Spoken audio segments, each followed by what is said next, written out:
of the stars, through the airwaves and on the big screen. Coming to you live from Hollywood, it's Rated G Radio with your host, Garrett Miller.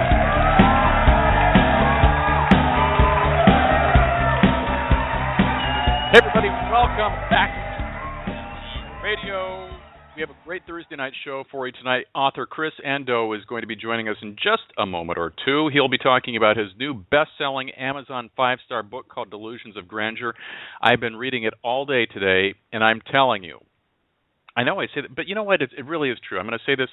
I really have great authors who are on the show. I probably only had, in the 3 years I've done this, I've had one author. Her book was fine, but I just didn't connect on any level with it, and I kept thinking she's writing for an era that happened like 40 years ago, and not in a good way.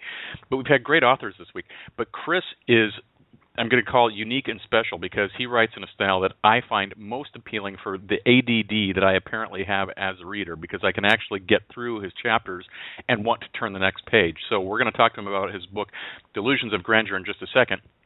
But for everybody who's listening live tonight or canned, as in Memorex, here's a real quick recap of what we've done so far this week and what we're going to be doing tomorrow. Monday we had Bill Sinkay on the show. You'll know him as Bill Diamond. Bill Diamond, you know, distant cousin of Neil Diamond. No, Bill Sinkay is Neil Diamond's bass player, and he just returned from the European World Tour with Neil, and he's gearing up for the Australia-New Zealand portion of the World Tour that's coming up in October. He's got a fantastic book out called Misadventures of a Successfully Marginal Musician or something. I put it back on my bookshelf because I finished reading it for the third time on Monday before the show. But he's also got an album out that's called So Far So Good, and he's a master storyteller as well as an accomplished singer, vocal coach. He coached me for my album and all kinds of stuff like that. But Bill was on Monday. A great honor and privilege to have Bill on, so go check that out. Tuesday, we had author David Swatling. He's a murder mystery writer with a gay-themed best-selling book called Calvin's Head that's set in Amsterdam in the Netherlands. And David's over here doing a press tour, and we had a nice visit on Tuesday. Last night, we had Richard Wynn. Never have met anybody like this before, so I thought it was really cool to have him on. He owns a company called Wynn Locations in downtown Los Angeles. He actually services all of the L.A. area, but they find and rent out locations for the film and TV industry. So anytime you see a bar or restaurant or club or office or things like that that's in a downtown setting in some of your favorite movies, it's probably Richard's company that puts it all together. And so he came on to talk about that. We also talked to our very own Mary Lou Monroe Ray about tomorrow's show. We're doing a Friday night dance party, kind of Friday afternoon. This past, 2 months has been weird because we've been doing, Friday morning dance parties because we've had so many guests calling in from the UK. We have done, I think, maybe one at the regular time, and tomorrow we're bumping it back to 3 p.m. Pacific time as a start time because, well, number one, because Mary Lou and our guest tomorrow, Joseph Strider, were able to accommodate that time frame. But behind the scenes, even when Mary Lou's conducting the interview, I still run the board. I still am in charge of the computers, and I'm making sure all the stuff behind the scenes is going well. Because once the show's over, I'm getting in my suit and tie, and I'm headed up to the K-Jazz Festival for Sasha's Block up in Beverly Hills tomorrow. And they're going to have all kinds of people performing, and it's a fundraiser to support a great cause. And I have been invited to go as a guest, not as a photographer, not as a journalist, not as anything else, but just somebody to come and listen to the music. And so I said, Mary Lou, Joseph, you've got to do me this favor. We've got to push the show back from 7 p.m. to 3 so I can get enough drive time on and to get all of that going on. So that's the schedule for the week. Tune in tomorrow at 3. Go back and check the replays for any of the guests we've had earlier this week.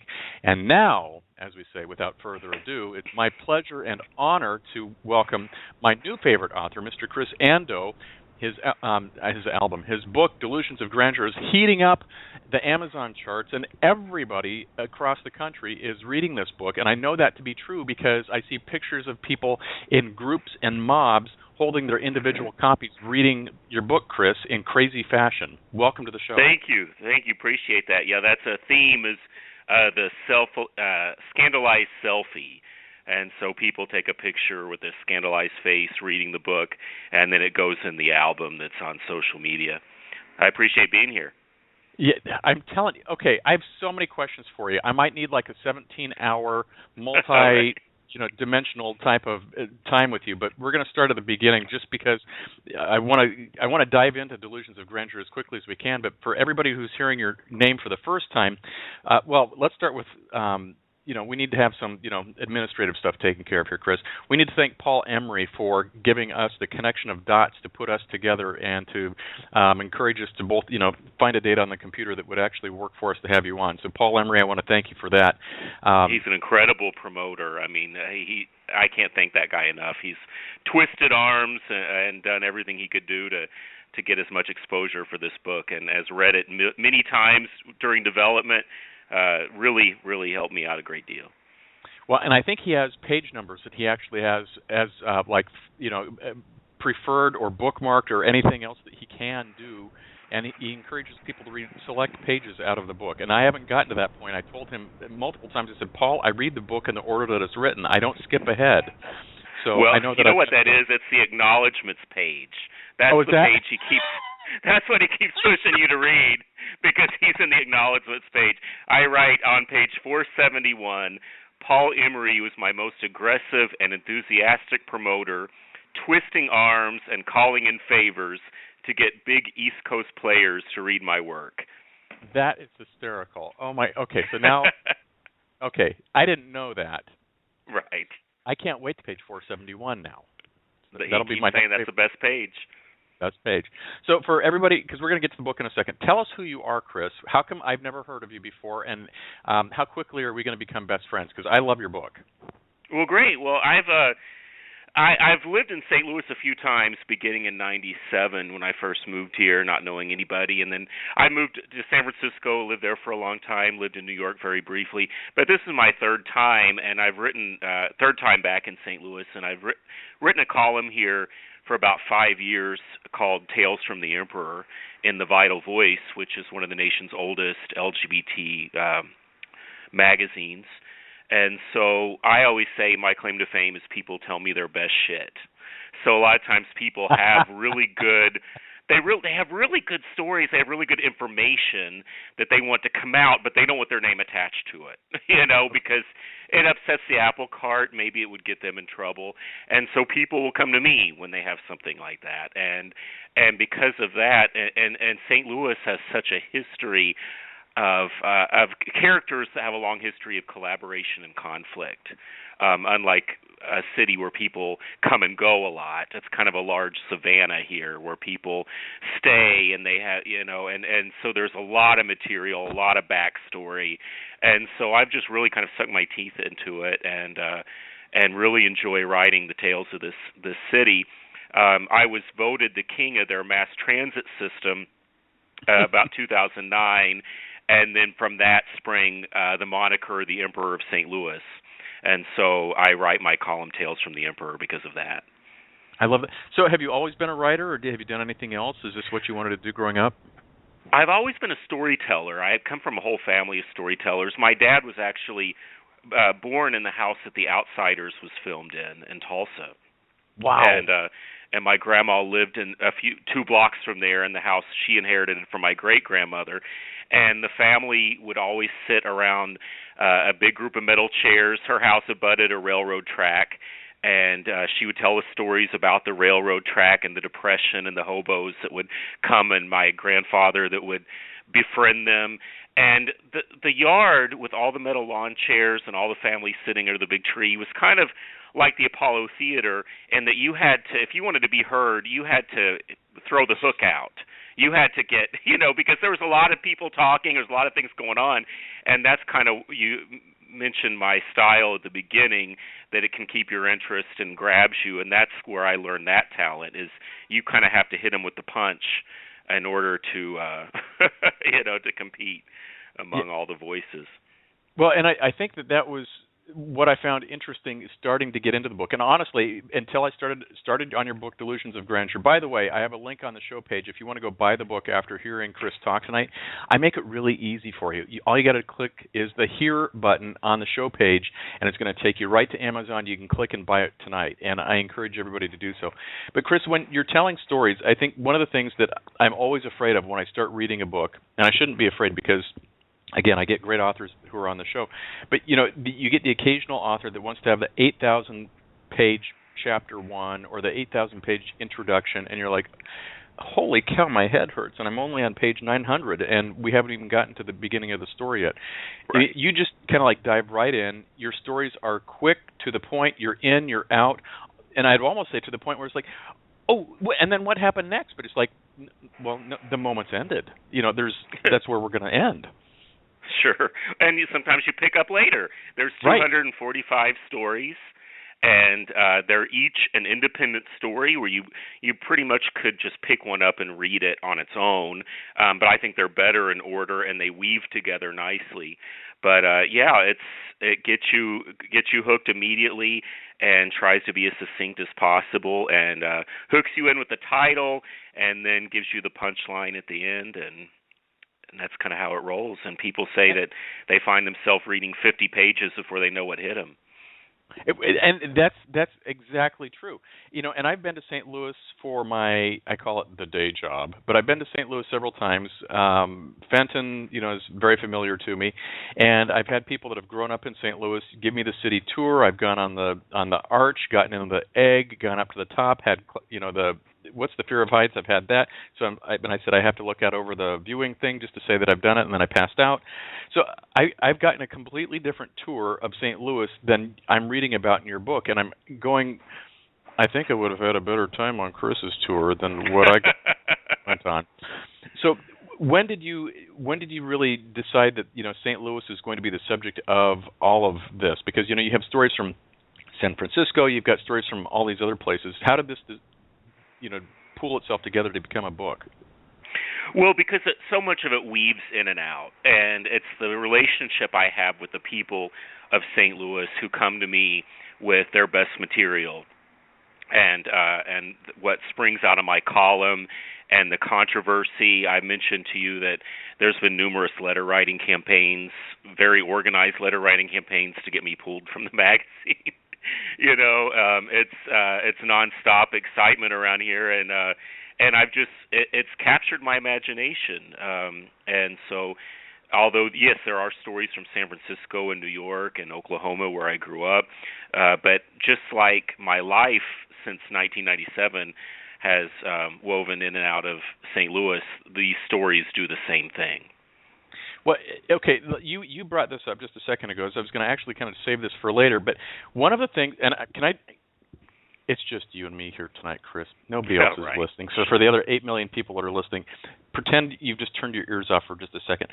I really wasn't sure what to think of you when we got connected on Facebook, and I'm seeing all these, letter writing campaigns, and you're talking about this, and I'm thinking, because everything that's written on the internet, of course, is true. You know that. Oh, yeah, and, absolutely. Yeah, it's completely true. And, here are all these letter writing campaigns, and, I see some of the things that you're saying, and I'm like, well, Chris sounds like a nice guy, but, all these people are saying all these horrible things. Either Chris is really off, or he's really pissed some people off, and I wasn't sure what to think until I started reading your book, and then I go, oh, I got it. They got their panties in a wad. Now there's a lot of things you're just not supposed to talk about. There's a lot of bad behavior that you're supposed to give people a pass on. And I just have never subscribed to that. And so if something is out there, I write about it. And the enemies I've made are very fascinating, including 2 lesbian faculty were fired from a Catholic school. And there was such a cloak of silence about it. Even from the liberal alumni of the school didn't want it out there because they were protective. And when I wrote about it, it was actually the moderate and liberal community that was upset with me. The conservatives owned it. They said, "Oh, it was against our teachings." We let them go. But it was the conflicted Catholics that got really upset about me about that one. But yeah, every situation is. I'm always in the middle of some kind of big kerfuffle here. So, I really want to spend a lot of time talking about this because pissing people off seems to come very easily to you. But I don't think, everything that I'm gathering now, and again, maybe I've got rose-colored glasses on because I've got our celebrity author on the show tonight, but everything that you seem to be pissing people off about really seems to be just about, stuff that you're just shining a spotlight on, and they just really don't like that. Have you always been somebody that stirs the pot easily? I got started in activism pretty early on. It was the year 2000 when Dr. Laura came out and said that most gay men were pedophiles. And so I was brand new to the internet at the time and came across StopDrLaura.com, run by John Aravosis, and I wrote him and I said, they were planning a protest in Chicago, and I was here in St. Louis, and I said, people in my generation assume that the rights we have are set in stone and they don't need to fight, and I really appreciate what you are doing. And next thing I know, I'm invited to Chicago, to participate, and room and board and everything included. And so I go up there, and it's about 125 of us in front of the CBS headquarters in downtown Chicago, picketing, and it was one of the most liberating, exciting, most surreal experiences of my life. And afterwards, we all went out to lunch, about 15, 20 of us, including Aravosis from D.C., and he turns to me and says, "So what do you have planned for St. Louis?" And I was thinking I was basking in the afterglow of a once-in-a-lifetime experience, and I was done, And I said, well, I don't know. I said, gays in St. Louis don't really protest, so I don't know what happened. 3 weeks later, I hosted a protest here that Planet Out noted was larger than the Atlanta and Dallas protests combined. Mm-hmm. And so that kind of was what started me on the activism. And then it snowballs. Once you, like anything, once you do something once, it's easy from there. And well, so and you write about that as well. And, yes. And I will tell you, the story that you tell in the book is much more colorful than the explanation that you've just provided here. So that story alone is worth getting the book for, because, it covers such an interesting period of how you get to where you're going and why you're doing all of these things. Right. Yeah. I had to borrow a car from a very eccentric, wealthy man, and kind of got trapped in his house by a kid that was on drugs and was convinced the police were surrounding the $1 million mansion. And yeah, there's a lot more to the story. That's definitely true. So when you are getting ready to do some writing, if we talk about like the process here, do you use a different methodology when you are getting ready to write your column that you write every week, or compared to when you write your book, or is it all the same for you? It's pretty similar, but of course, anything that goes in the book gets edited so much more. There's my column, and then I also have a blog, and some things. My blog is actually the most scandalous because I don't have to get anyone's approval for it. Right. I still don't use real names just because lawsuits and so forth. But my real blog, I'm usually running on adrenaline. Someone tells me something, and it usually goes up within a few hours. The magazine, wow. It usually takes a few days. The book I could edit 50 times before the time it's done. Until something is in print, I just keep working at it. So are you a computer writer, or are you somebody that gets out a pad of paper and a pen? Now, when it comes to to-do lists, I prefer the pen and paper. I'm old-fashioned with paper in many ways. I have a planner, an old-school planner that I use for all my scheduling. But when it comes to writing, I'm completely sold on using the computer. I love being able to cut and paste and get rid of things, and I can't imagine writing on pen and paper the way, just because I edit so much. So so how much of your day is spent actually writing? It depends. I go through like anyone. I set a goal. I was working on the book for about 7 years, but wow. I had a relationship, a 14-year relationship that ended. And after that, my life kind of went into a tailspin, and I moved to New York just for a few months and was deciding what to do. And I always worked in real estate management. I was a district manager for an affordable housing company out in the Bay Area for many years. And I could not get work in New York City doing that. They don't like anyone working in real estate that's not from New York City. But I was getting offers in Connecticut and Philly and places like that. And a really good offer came from Philly, and I was getting ready to take it, and it hit me that it was going to push the book back for years if I took this really demanding position, and that I was in an unusual spot at that moment in time. I had virtually zero debt. I could actually just downshift and finish the book. And so about a year and a half ago, I turned down this incredible job offer and returned to St. Louis and just made it my goal to finish the book and get it published, and that's what I did. And there you go. So upon your third return to St. Louis, do they still have the big parade when you come back into town, or have they kind of, died down a little bit?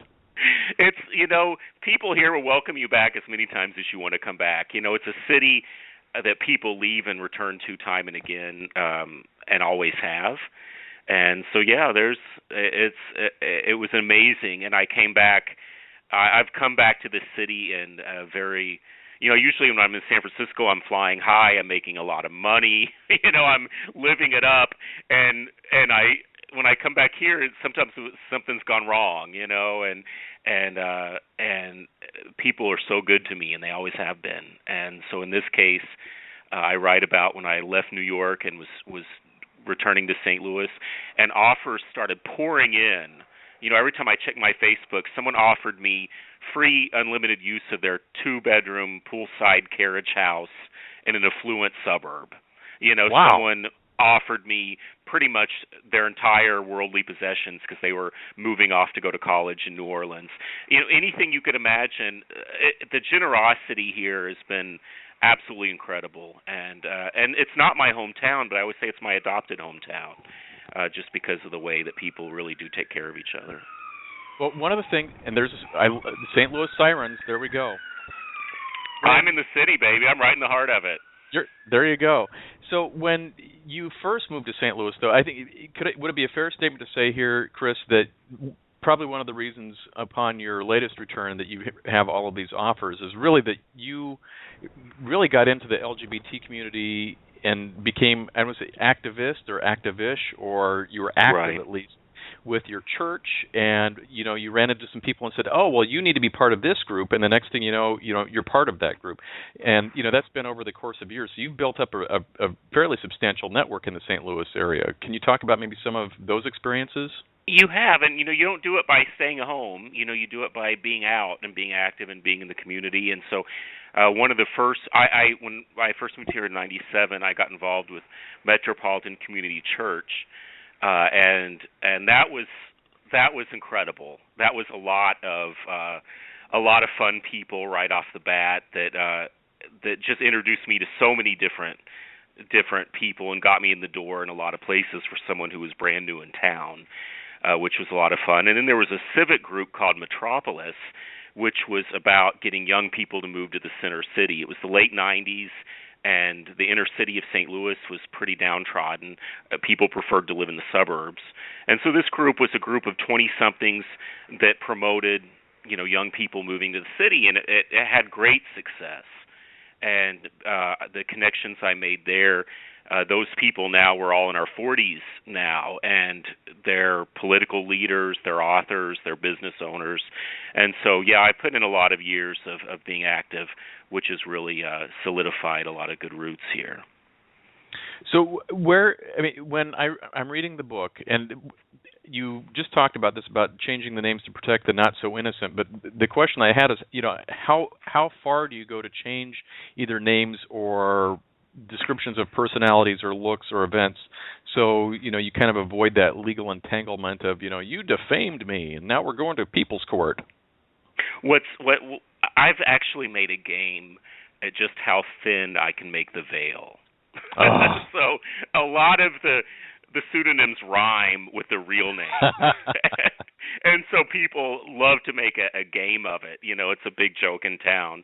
And plus, there's a lot of people who have no problem with their story being told, but maybe they don't want a potential employer Googling them and having that story show up. so there's people who are very proud. A lot of people are very proud of what I've written about them, and it's an open secret. But they do like that very thin veil that keeps it from interfering with their livelihoods. Well, what about the people who really don't like it? Going back to some of those letter writing campaigns and some of because you've had some people on Facebook and Twitter just really rail you in just crazy ways to the point you think that these people have lost their minds. And some of them have. Some of them have. But what's that like?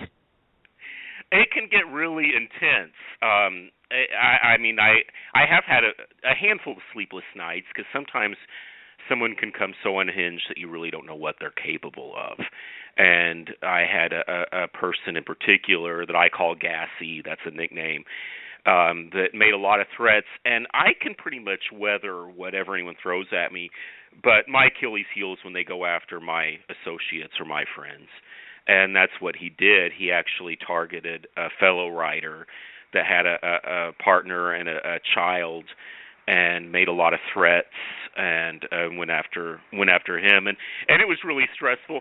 But there's an old saying: an empty wagon makes the most noise, and so it's borne out to be true time and again. Usually, the people who make a big stink and yell and scream about what they're going to do are the least likely to do anything.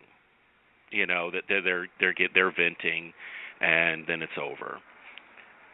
I'm glad that you have that perspective, because there were some times I know you would laugh about it, but I kept thinking, if people were saying these things to me, I'd be getting like the double iron rod fence and the triple, padlocks on the doors and things like that, because, they're the type of people that you think, okay, they might not do something, but they're probably crazy enough to know crazy people who would do something, and that would freak me out. Sure. Well, I don't know if you got to it in the book or not, but there was someone in Tulsa. I had a stalker. I was in St. Louis. I had a stalker in Tulsa that seemed like a deranged redneck. I had no idea how he found me, but he was obsessed with my King of Metrolink title at the time, and he was calling me and leaving these crazy messages and making these threats. And so it's in the book. I'm going to see if I can look that up here real quick, because it's a pretty... Let's do this, Chris. What I want to do is actually take a commercial break. We're going to play a nice little spot from our friends at Rainbow Brew out of Minneapolis, St. Paul. We'll come back. We're going to talk about this, and then if you have any sections you want to either read or share with us, or any really juicy stories, and you don't have to name names, but you can rhyme names if you want, we'll do that. And then for everybody, we'll be right back with Chris Andoe. He's the author of Delusions of Grandeur, and the book is available on Amazon. The link is also on the show page, so click that, buy the book. We'll be back in 1 minute, so hang tight.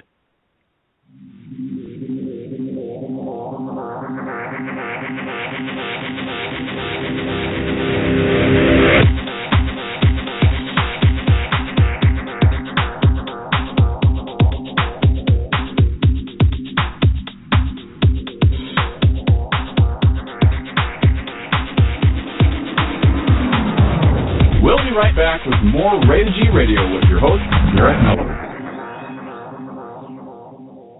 When it comes to coffee, freshness is queen. That's why Rainbow Brew believes you should have the freshest coffee, roasted to order in small batches and delivered to your door within a couple days. Whether you're purchasing for a coffee shop, restaurant, or home, Rainbow Brew is your one-stop shop for fair trade and organic coffee. Offering many unique blends, including AM 950's own Blue State blend. That's Rainbow Brew, the Queen Bean, a proud sponsor of the Morning Grind. Online at rainbowbrew.com. Brew something good today. There we go. A little shout-out to the folks at Rainbow Brew. Thank you very much for the sponsorship here. And Chris Andoe is our celebrity VIP guest superstar tonight. His book, Delusions of Grandeur, is a tale of sordid drama and intrigue, lots of places, but it's really St. Louis, Missouri. And I've been to St. Louis many times, and never once did I see anything quite as interesting as what Chris describes in the people and circumstances that are in his book. Chris, I'm going to be honest. If I would have known that St. Louis could be as exciting as your book makes it out to be, I might have stayed. Well, I tell you what, next time you come to town, I will definitely show you around and introduce you to the right people. It's a mysterious city. It's not a city where everything's on the surface. It's a haunted old city with many layers. I would completely agree. I think the most exciting thing that I got to see, I mean, I got out to a couple of the bars downtown for, like football type of game events, which was interesting on a completely different level. But I got the chance to go up to the St. Louis Arch and then to the St. Louis Zoo in the middle of, I say middle of winter, it was like February or something like that, and there was still like snow on the ground. But it was quite lovely, but the zoo was just like, oh, here we are, we're at the zoo. But I don't think I've seen anything that's quite as culturally diverse or interesting architecturally or from just a people standpoint than what you write about. And you were telling us about one of the people that, well, we were just talking right before the break. I'll let you tell us about that. Yeah, you were talking about when you should be worried about stalkers and so forth. And there was one, he called my mom and in Tulsa, who was in her 70s at the time, and pretended to be a friend of mine and was real friendly and asked for my phone number, and she gave it to him. It all seemed very innocent, and then he started getting really nasty about how he had some people that wanted to see me and some things needed to be straightened out. And so she called, and I received a voicemail from her. I was boating on the Mississippi, and I received a voicemail from her really worried about this interaction, and the next message was from him. And so I'm picking up the book right now. I'm going to get a drink of water real quick, page 184. My mom leaves a message warning me, and then I get his message, and he begins, "Chris Andoe, king of the metro. Can't wait for you to get to Tulsa, because I got some people that want to speak to you." He then emailed me via a fake Facebook profile named James Matson. "Boy, you ain't no king. You a pussy." Why would someone in Oklahoma know or be concerned with my title? I started combing through his fake profile and noticed he was in a relationship with a woman in the Philippines named Anna Lynn. I went to her wall and found she was getting love posts from a guy named Dick Hunt in Tulsa. That took me less than 5 minutes. I sent Dick a message that I had cracked the mystery of his identity, and he went nuts, doubling down on the threats. He then called Mom again and told her of the bodily harm he was going to do to me. Minutes later, he called another time to tell her he was going to do something to her house. Minutes after that, he called yet again and said, "I'm getting in your house, and I'm going to do things to you that have never been done before." Exasperated, she said, "Why would you say these things to me? I've never even met you." He promptly hung up, perhaps himself realizing he'd gone too far. I was planning to go to Tulsa within a week and wasn't going to cancel because of this deranged idiot. I worked with a military guy about my age named Scout. He was in charge of maintenance, and after his morning crew meeting, I asked if I could have a word with him in my office. He took a seat and I closed the door. "I have a stalker in Tulsa, and I'm going to be there in a few days. I need to borrow a gun." He sat calmly, silently, and expressionless for a moment. Then he started to think out loud about what kind of gun would work best for an inexperienced user and what gun wouldn't be traceable back to him. He decided on the right one and made arrangements for me to pick it up. At that moment, I was in awe of the efficiency of straight men. He didn't need or want the dramatic details. He didn't offer opinions. It was all about the business at hand. Oh. I mean, it's powerful. And so that was the only time that I had a stalker that I really thought I might need to be worried about. How did it end up? What was funny is it's a small world, especially in a place like Tulsa. And I went to Tulsa and sat around my 78-year-old mom's house with loaded guns. She had a loaded gun, I had a loaded gun, and nothing happened. And a few weeks later, I was at the gym and I get a message from an old high school classmate that was a nurse at a clinic, and this guy was a patient at that clinic. And he was just a nut job. His mother had driven him So he didn't have a car. He came to get some boil lanced. He was frustrated with the clinic that they weren't going to lance it, so he started popping it himself. Oh! And he was missing several teeth. So he was just a local idiot. He wasn't anyone that was really capable because he wasn't mobile. I think he was just one of these types that feels big on the computer and on the phone. Oh. Yeah. Well, the internet is a powerful place, and like we say, everything that's printed on the internet is true. So, right. Oh my gosh. So, what inspires you as a writer? Because you are obviously a great storyteller. I know you have the origins going back to your family sitting on the porch, but how do you find, whether you're writing for your column or your book, the words that come out of your mouth? Because after a while, don't you say, I've probably written everything that I could ever write? I haven't even started writing everything there is to write. The world is so full of stories, which is why I could probably write good fiction, but I can't even get inspired because the real world has so many great stories. But getting those stories, I always say, is trying to find a nice piece of clothing at Ross. You've got to really dig. Yeah. And so there was a local character here that everyone knew was really shady. He'd kind of fallen from grace.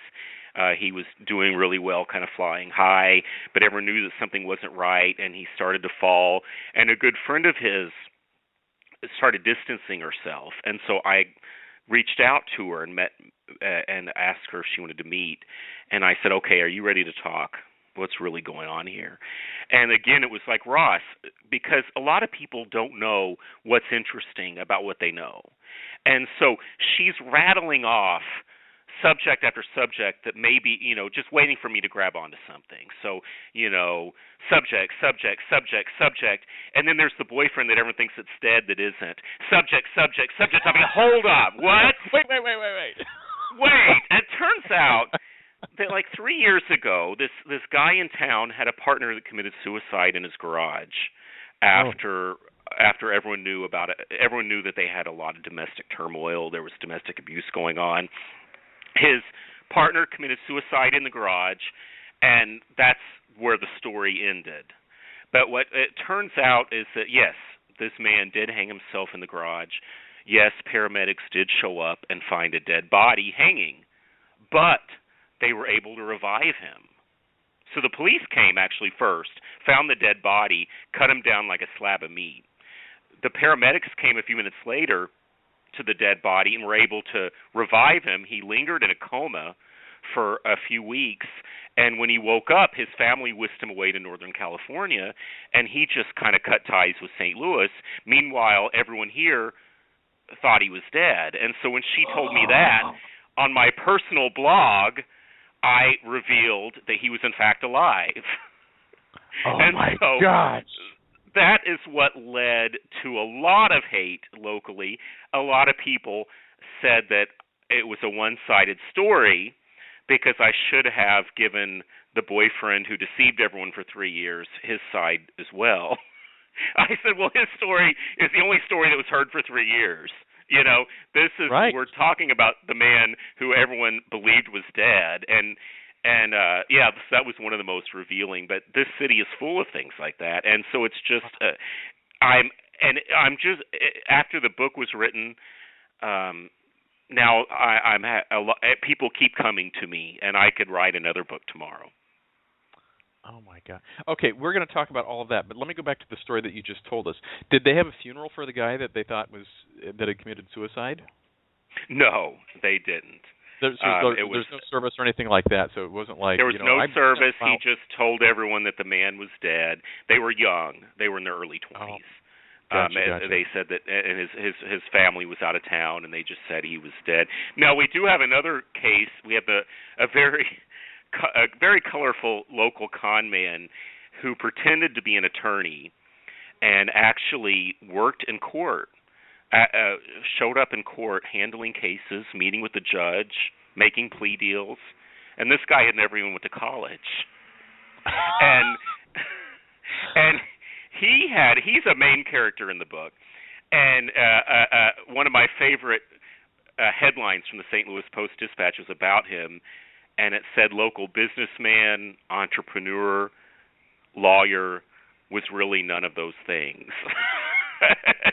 and it really caught the city off guard, because he would remind you a little bit of a young Donald Trump. He is really boastful, and he picked up Sarah Steelman when she was running for governor, and the New York Times listed her as one of the 17 women who may run for president one day, and he picked her up in a rented limo that he never paid for, and had her convinced he was a millionaire donor.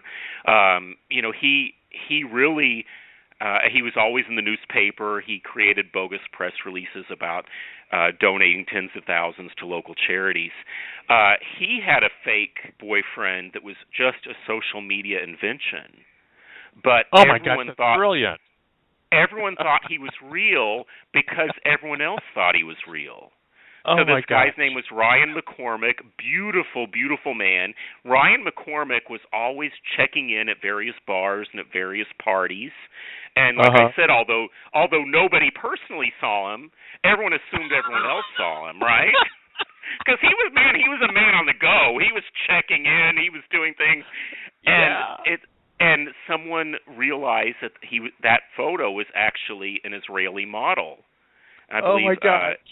It was actually an Israeli model, and called the main character in my book. In the book, he's Rustin Winchell.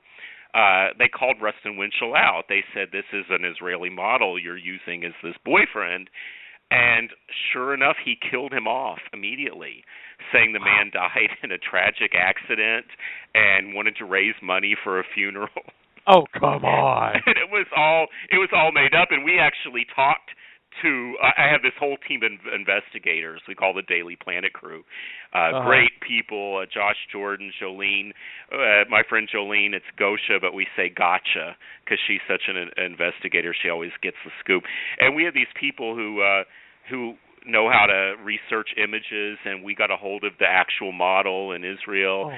And then this Rustin Winchell, it's never been personal with him, and and because of that, sometimes he's gotten really angry with me. He's the king of the pyramid scheme. He's always got a new scam. But I've always told him, I said, as long as you do crazy scams, I'm going to write about it. You're kind of my muse, but it's nothing personal. And so it all came to a head when there was a hostage standoff at his house.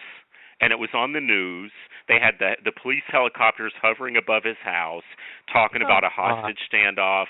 And I delicately emailed him. I'm always careful not to disturb his sense of reality too much. And so I write him. I say, "Are you aware that the police are hovering over your house?"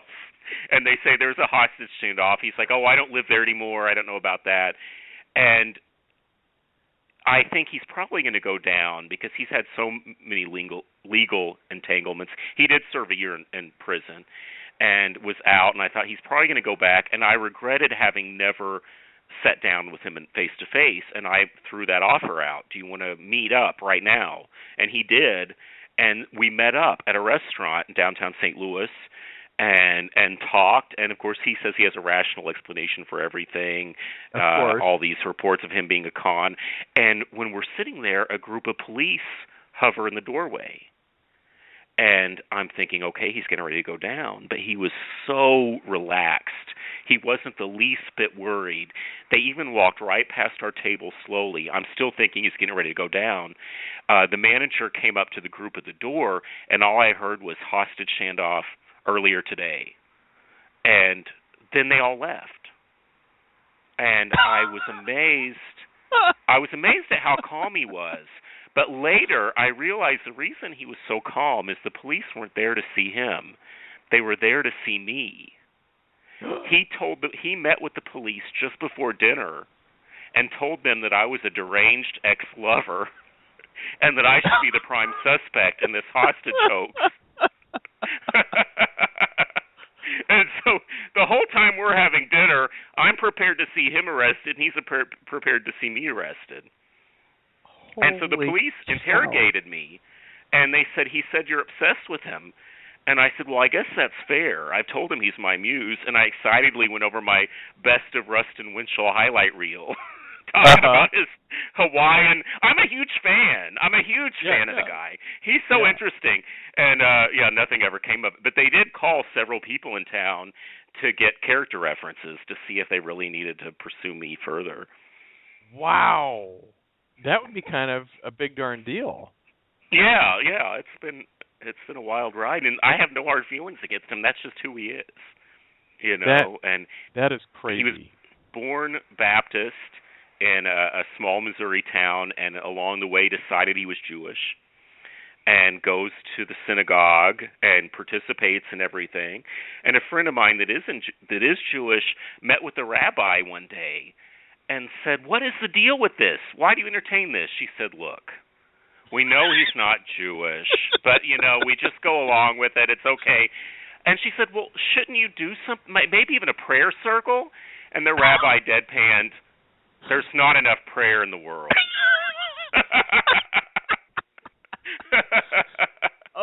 And this guy came to my book signing. Of course. I mean, of course, only there. So what did you write in his book? I said, to my friend, again, I'm calling him Rustin Winchell. It's very barely disguised. To my friend, Rustin Winchell, and then in all caps, best sport ever. Because what a good sport he is. That, after everything, because he's gotten very angry with me before. He's lost jobs before because an employer will see someone will forward an employer something I've written about him. And, he's completely lost it over social media and threatened me and said he was going to sue and this and that. But he returns to this calm and collected baseline. And even when he's really angry, I say, "You can't stay mad at me." And sure enough, he doesn't, and we just, he came to and he bought drinks, and he's claiming to run for Missouri governor right now. And when we went out for the after party after my book signing was a huge deal, had, about 70 people there, and everyone went to dinner, and then he met us up for drinks. He actually bought shots, and he asked me in all sincerity if I would work on his political campaign.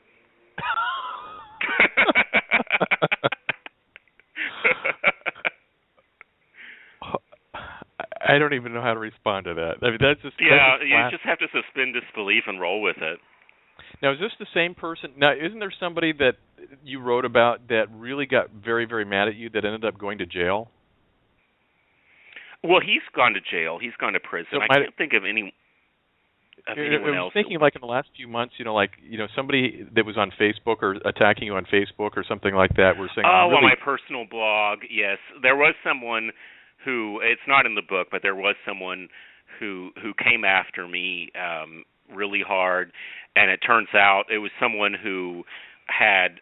What was weird is, so I'm newly single. I moved to St. Louis, and I'm on the cusp of turning 40 at the time. And all these guys in their 20s want to date me.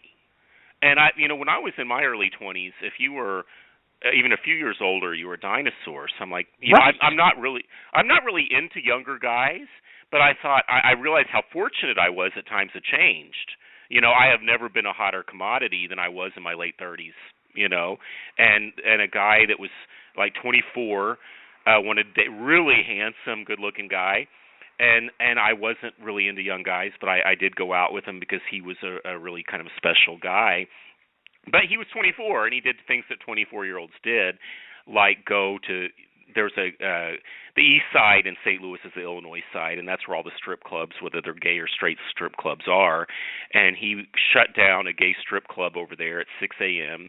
A friend that's closer to my age that he ran with was doing Xanax and drinking and doing the whole buffet of options, and was driving home and crashed into a state trooper who was helping someone on the side of the road and crushed his legs. And so this same individual, months later, when his case was still in limbo, came after me really hard about something pretty trivial. and, was just lambasting me on social media, and I just simply responded how odd it was that someone who crushed a state trooper's legs, was so invested in this trivial matter. And yes, now that man is in prison for nothing to do with me, but that case. Yeah. Well, we've got about 6 minutes left before we'll wrap up the show here, Chris. Tell us about some of the other characters that you have in the book that aren't so cleverly disguised, and some of the more interesting stories that you have. I say more interesting. Tell me any of the stories that you want to talk about, because I'll tell you, out of all of the chapters that you have, they read so everybody, again, this is Chris Andoe. Book is Delusions of Grandeur. Buy it on Amazon. There's a link on the show page. Do that now. But the chapters are so easily read that you get a good sense of who these characters are, and you want to spend more time with them. And I thank you for bringing them back, throughout the course of the book. But who are some of your favorite characters that you include? So one of my favorite characters is my friend in the book. He's called Ray. And Ray's been kind of a godsend to me. Ray was one of the first people that took me under his wing. I was 22 in 1997, and he was probably about 40, had a big, beautiful home with his partner. And no matter how broke I was, every weekend, the big, wide front door of their brownstone opened, and it was crystal chandeliers and cocktails and 5-course meals and the whole bit, and then we'd go out. And to this day, he's a very, very dear friend of mine. But one story that people like for me to tell at parties, and it's pretty short here, but it's really lively, is called Little David from Church. So we talked earlier about the gay church being an early centerpiece of my life. And there was a choir singer at church that they called Little David, as opposed to someone else they called Big David. And Little David was a squeaky clean kid. And so one New Year's Eve, me and my friend Ray were in East St. Louis, which is where all the debauchery was, and there was a massive bar called Faces. It was 3 stories, and the basement was men only and had a dark room where darkroom things happen. So this story is called Little David from Church. So I mentioned the debauchery-filled basement at Faces in East St. Louis. One New Year's Eve, I was there with a big group, including Ray David and Miss Manny. We were sitting in the basement bar when I saw who I believed to be Little David, a young choir singer from our gay church with a squeaky clean reputation, traipsing into the dark room. I was no stranger to that dark room, but I was surprised to see Little David down there. "Ray, I think Little David just went in the dark room," I said. His reaction was completely unexpected. With a dramatic flourish of the arm, Ray let out an alarmed groan, and then the man, wearing a trench coat, standing 6'2" and weighing in at 230 pounds, charged into that darkroom like a bull into a china shop in a desperate, drunken attempt to rescue Little David. Glow sticks were all the rage, and throughout the room they were bobbing up and down, and as they illuminated Ray, standing in the middle of it all, shouting, "David! Little David from Church!" I pulled his arm with all my might, but he was as intractable as a tractor stuck in the mud. He leaned over and put his free hand on the shoulder of a young man with a mouthful of cock and asked, breathing heavily, "Are you Little David from Church?" The glow-stick-wearing queen shook his head no, but I think it was. I've read that story, and I love that story. I'm glad you like it. It's one of the favorites at parties over the years. People say, "Tell the Little David story." Well, because, I can hear the guy going, "David," like that. And he seriously wanted to rescue him. He had noble intentions. He was scared to death for Little David from Church in that sinister dark room, and he was going to go rescue him. And there we go. Poor Little David. And we have time for one more. Do you have one more classic from the book? I mean, all of them are great, but I don't even know where to pick from, because every single one that I've liked, I like just as much as I like the first. Okay.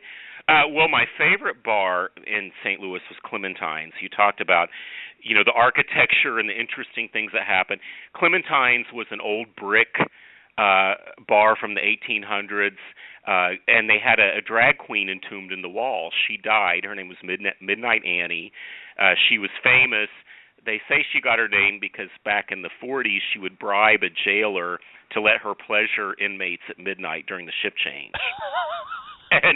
and when she died, the owner, Gary Reed, put her in the wall. But before that, when he bought the bar in 1985, the bar was from the 70s, he held the bar's first drag show, and to make it more of a draw, he billed it as Midnight Annie's final performance without telling her. And so the whole time, people were coming and hugging her, and she's like, would you quit telling people this is my final performance? But she performed there for many more years, but she eventually died. Well, one day I woke up, and just the past year, and found out the bar was closing, which was a really kick in the gut. I loved that bar. It was very important to me and to a lot of people. And so this story is called Fading Flowers. I'm sorry. I'm going to read one right after that. Midnight Annie's final performance. I almost didn't go to closing night at Clementine's, and Ray didn't plan on going either. It was a Monday night. I'd spent all of my time there since Wednesday, and I thought it would be too sad. Around 8, however, I decided I would always regret not going, and since I was going, Ray came out as well. I walked in, and on the glowing dry erase marquee near the pool table, I wrote, "Going down with the ship." The bar was crowded, but not overly so, and the characters there were the ones who really loved the place. The spirits were higher than expected, and the camaraderie was simply incredible as old friends hugged, laughed, and made toast. Miss Davy, a daily regular who had his own hot pink goblet and had been too upset to be interviewed before, came up and gave me a hug. "I'm really sad, but I'm going to be okay," he said, smiling. When owner Gary and his late partner Jim bought the bar in 1985, they held their first drag show with their friend Midnight Annie as the headliner. Unbeknownst to her, they billed it as Midnight Annie's final performance to make it more of a draw. "Would you quit telling people this is my final performance?" an exasperated Midnight Annie kept admonishing. She carried on there for many more years, and even after she passed, she was still a draw, remaining among us in the wall. I was less than a foot from Gary when, in the final hours, he took the mic, and the quiet, introverted man, who'd hardly said anything over the years, gave a rousing farewell speech, and the whole place stopped to listen and applaud. He spoke about how much times changed since the bar opened in 1978, and changed for the better. He spoke of the historic brick building which was erected in the 1860s. He said all drinks were on the house until the last bottle was dry, and then he brought up Midnight Annie. "I always say my only child was a 75-year-old drag queen," he began, "and she's leaving with me. Ladies and gentlemen, next to Jan is Midnight Annie, and I'll be goddamned if he didn't have Midnight Annie's dusty urn, complete with the yellowed and water-stained label, sitting on the bar with a cocktail." The crowd went mad with uproarious cheers and applause. On that final evening, there were people in attendance who'd come to see Midnight Annie's final performance back in 1985. After a 30-year wait, she and Gary Reed finally delivered with a closing number the city will never forget.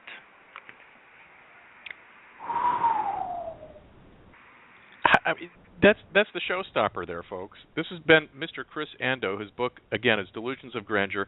Go buy it on Amazon and have a huge read of epic proportions, scandal, drama, barely thinly veiled drama that's been bubbling in St. Louis for years and years and years. Chris, we've got about 90 seconds left. Any words of wisdom that you might have for budding writers or drama queens that are out there tonight?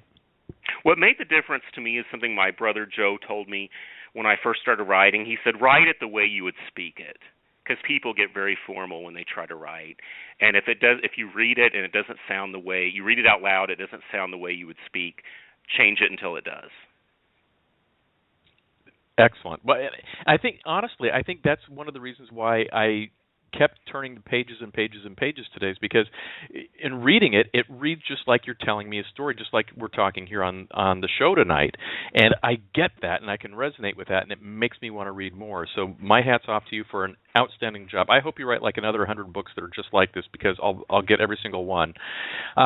everybody, it's been a pleasure having Chris on the show. Reminder that tomorrow, early Friday afternoon, Friday night dance party with Mr. Joseph Strider. We're going to be playing his music live, and Mary Lou Monroe Ray, live from Brisbane, Australia, will be interviewing him. I'll encourage you to tune in at that special time. And with that, we're going to close the show. Chris, thank you very much for being here. I can't wait to have you back, and thanks for being such an entertaining personality tonight. Thank you so much. Thanks, everybody. Have a great night. Don't drive distracted. You've been listening to Rated G Radio.